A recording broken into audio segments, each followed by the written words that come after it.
আজি আই সকাম পাতিবৰ কাৰণে এয়া তৌৰটো মাটিৰে লেপি যিহেতু ধুনীয়াকৈ লেপিলোঁ। লেপি পিনি এতিয়া অকণমান শুকাবলৈ দিছোঁ। শুকাই লৈ জুইত বনাবলৈ সুবিধা হয়, তেতিয়া ক'লা নপৰে তৌৰটো। আই সকামৰ কাৰণে এনেকুৱা বগা ফুল লাগে। এতিয়া ফুল ছিঙি ওলাওঁতে আগবঢ়াই ৰাখিছিলোঁ। এতিয়া ঘৰত আহি সকাম ভাগি কৰি দিওঁ বুলি ভাবিছোঁ। গোপিনী 5জনী মাতি সেইকাৰণে ফুল ছিঙিছোঁ।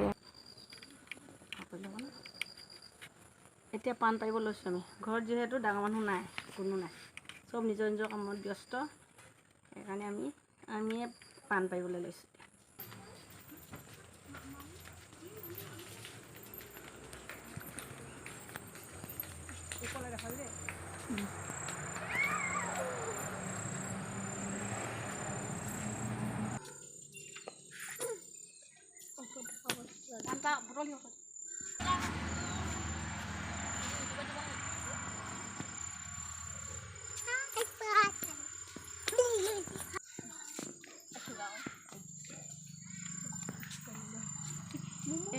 বিলেটখনে হেৰাই গ'ল, এনে টানি আছোঁ।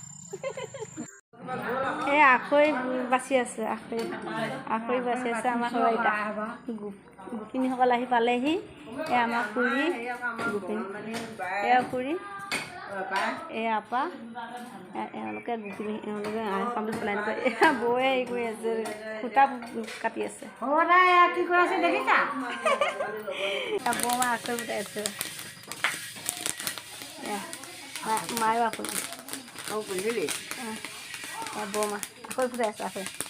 আখৈ থালিত যিমান থাকে বাহিৰত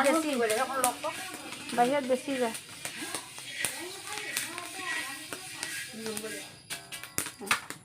এনেদৰে আখৈ ফুটাই।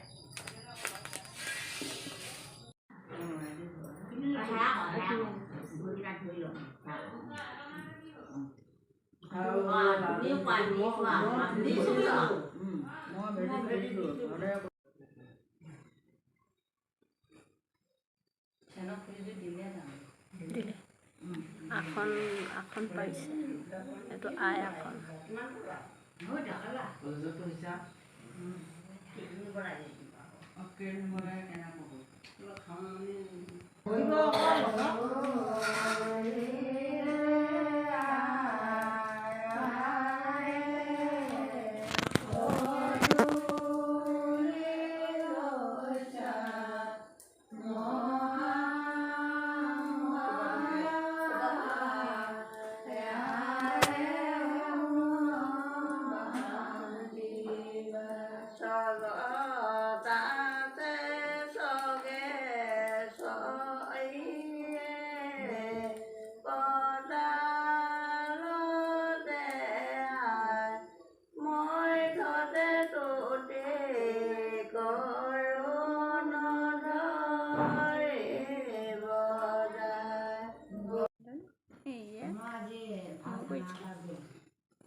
এনেকৈ পাতিব দেই, মেলিলোঁ